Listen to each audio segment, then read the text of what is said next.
I pledge allegiance to the flag of the United States of America and to the republic for which it stands, one nation, under God, indivisible, with liberty and justice for all.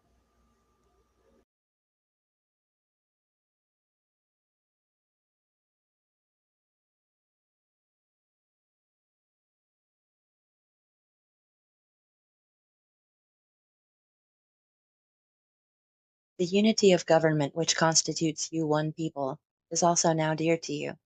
It is justly so, for it is a main pillar in the edifice of your real independence, the support of your tranquillity at home, your peace abroad, of your safety, of your prosperity, of that very liberty which you so highly prize.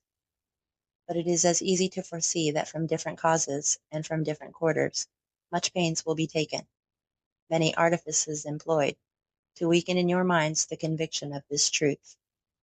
As this is the point in your political fortress against which the batteries of internal and external enemies will be most constantly and actively, though often covertly and insidiously, directed. It is of infinite moment that you should properly estimate the immense value of your national union to your collective and individual happiness, that you should cherish a cordial, habitual, and immovable attachment to it, accustoming yourselves to think and speak of it as of the palladium of your political safety and prosperity, watching for its preservation with jealous anxiety, discountenancing whatever may suggest even a suspicion that it can in any event be abandoned, and indignantly frowning upon the first dawning of every attempt to alienate any portion of our country from the rest, or to enfeeble the sacred ties which now link together the various parts. For this you have every inducement of sympathy and interest, citizens, by birth or choice, of a common country. That country has a right to concentrate your affections. The name of American, which belongs to you in your national capacity, must always exalt the just pride of patriotism, more than any appellation derived from local discriminations. With slight shades of difference, you have the same religion, manners, habits, and political principles. You have in a common cause fought and triumphed together. The independence and liberty you possess are the work of joint councils and joint efforts, of common dangers, sufferings, and successes. But these considerations, however powerfully they address themselves to your sensibility, are greatly outweighed by those which apply more immediately to your interest. Here every portion of our country finds the most commanding motive for carefully guarding and preserving the union of the whole. In contemplating the causes which may disturb our union, it occurs as matter of serious concern that any ground should have been furnished for characterizing parties by geographical discriminations, northern and southern, Atlantic and western, whence designing men may endeavor to excite a belief that there is a real difference of local interest and views. One of the expedients of party to acquire influence within particular district is to misrepresent the opinions and aims of other districts. You cannot shield yourselves too much against the jealousies and heartburnings which spring from these misinterpretations. They tend to render alien to each other those who ought to be bound together by fraternal affection. To the efficacy and permanency of your union, a government for the whole is indispensable. No alliance, however strict, between the parts can be an adequate substitute. They must inevitably experience the infractions and interruptions which all alliances in all times have experienced. Sensible of this momentous truth, you have improved upon your first essay by the adoption of a constitution of government, better calculated than your former for an intimate union and for the efficacious management of your common concerns. This government, the offspring of our own choice, uninfluenced and unawed, adopted on full investigation and mature deliberation, completely free in its principles, in the distribution of its powers, uniting security with energy, and containing within itself a provision for its own amendment, has a just claim to your confidence and your support, respect for its authority, compliance with its laws, acquiescence in its measures, are duties enjoined by the fundamental maxims of true liberty. The basis of our political systems is the right of the people to make and to alter their constitutions of government, but the constitution which at any time exists, till changed by an explicit and authentic act of the whole people, is sacredly obligatory upon all. The very idea of the power and the right of the people to establish government presupposes the duty of every individual to obey the established government.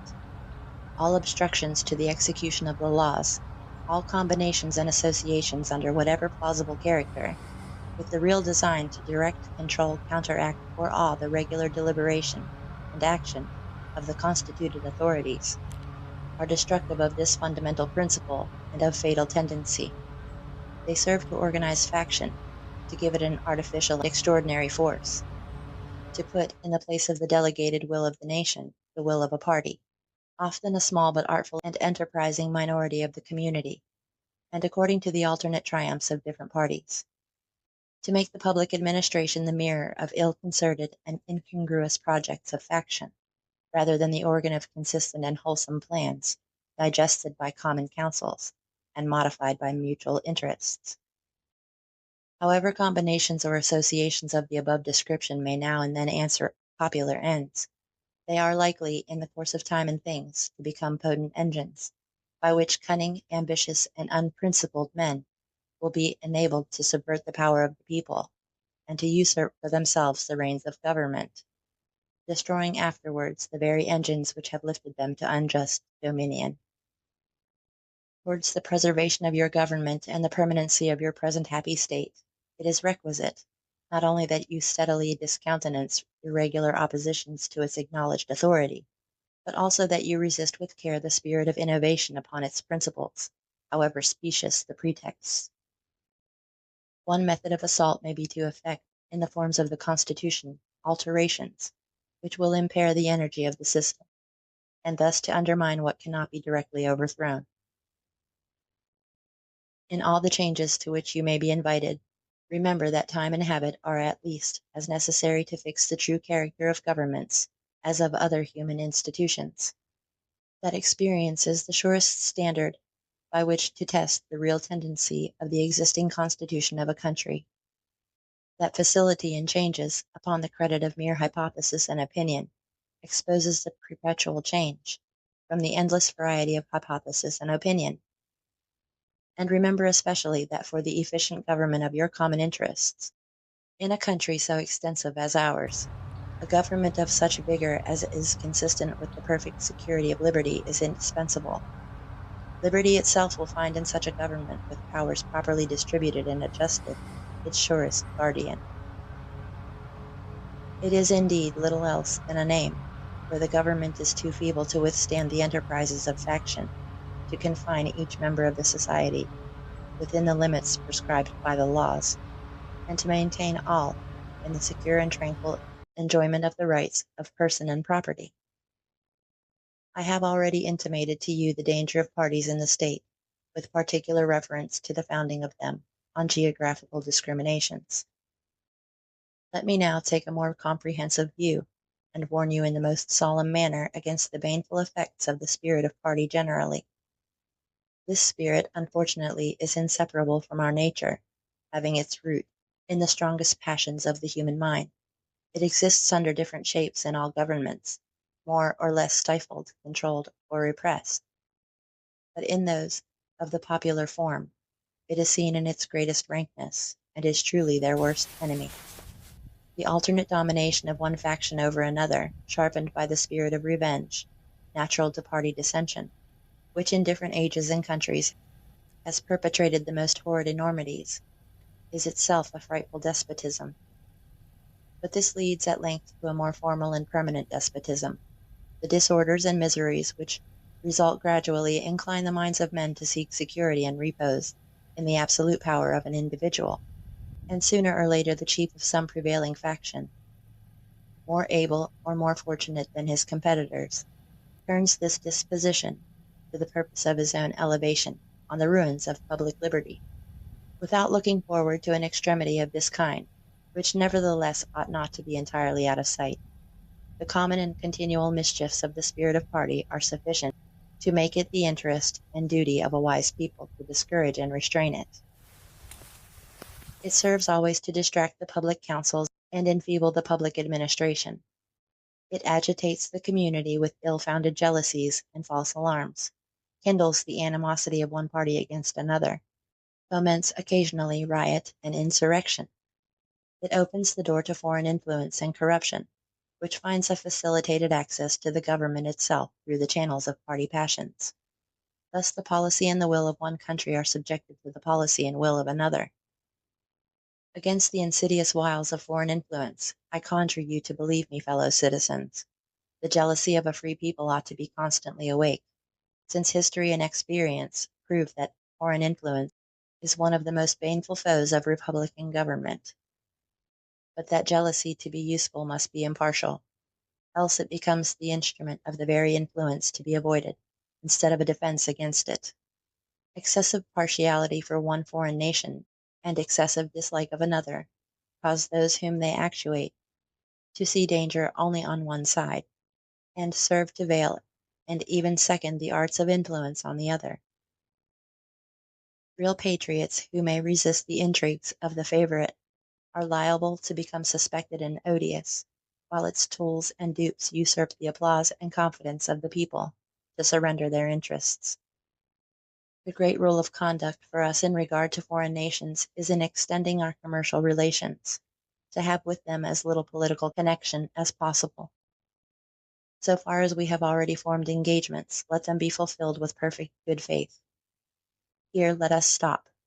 Europe has a set of primary interests which to us have none, or a very remote relation. Hence she must be engaged in frequent controversies, the causes of which are essentially foreign to our concerns.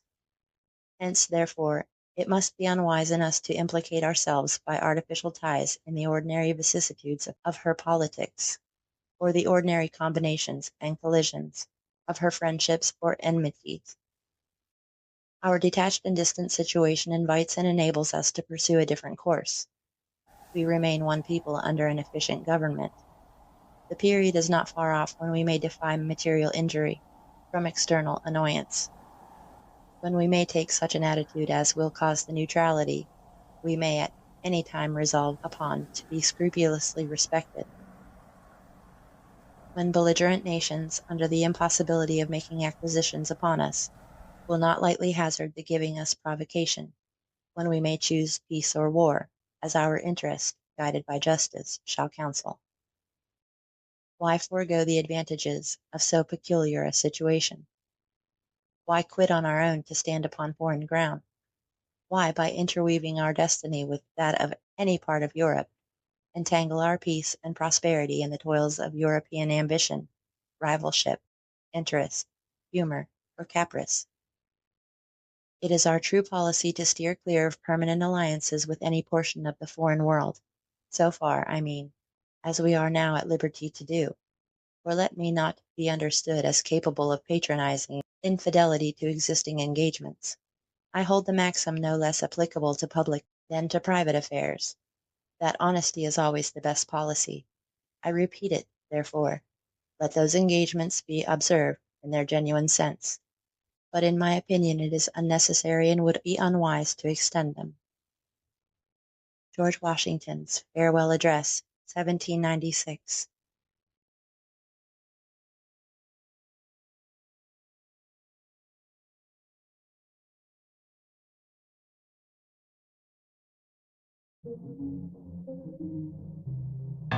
Lately, USA is getting scarier. Half of the Americans I see all hate America. They hate the cops doing their best to take care of us and kneel for the flag and salt the soldiers that we're burying. I'm tired of the pissing and complaining. Why you living in America if all you do is hate it?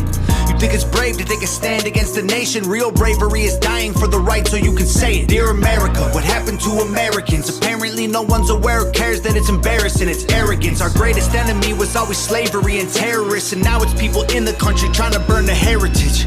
I can't help it, I just seem to see the world different. It ain't Republicans or liberals, it's mental illness. The internet is only interested in left opinions. Cancel culture's got more power lately than the First Amendment. If you don't like it, leave. We will not defund police. We don't want no riots in our neighborhoods or in the streets. We respect freedom of speech. We protect what we believe. We don't want nobody dead, so please do not tread on me. In America, your freedom ain't free. In America, got soldiers dying overseas. So America, say what we believe, my America, I won't ever take a knee. Our freedom is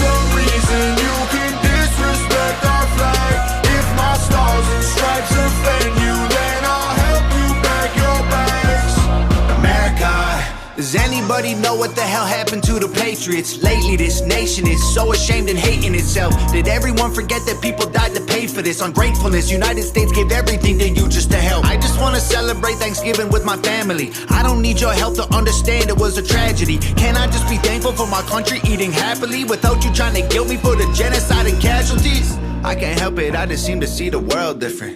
It ain't black or white, it's conflict designed by the system. I don't need your pronouns, all I see is men and women. Kids are taking pills for fun while people can't afford prescriptions. If you don't like it, go. Hate it, then don't call it home. We don't need no violence, got no time for all you radicals. Screw your status quo, we're not animals. I won't kneel for the anthem, cause the flag is what I'm standing for. In America, your freedom ain't free. In America, got soldiers dying overseas. So America, you say what we believe. My America, I won't ever take a knee. Our freedom is the reason you can disrespect our flag. If my stars and stripes offend you, then I'll help you pack your bags. America, you can hate the government and still love the country. The fundamental values of America are concrete. Republicans and liberals are dumb, to put it bluntly. They're labels that they use to create chaos and corruption. You can know the history and still be proud of where you're from. Every flag around the world is covered in a little blood. We started out United States, divided is what we've become. If home is where the heart is, you should show America some love. In America, your freedom ain't free. In America, got soldiers dying overseas. So America,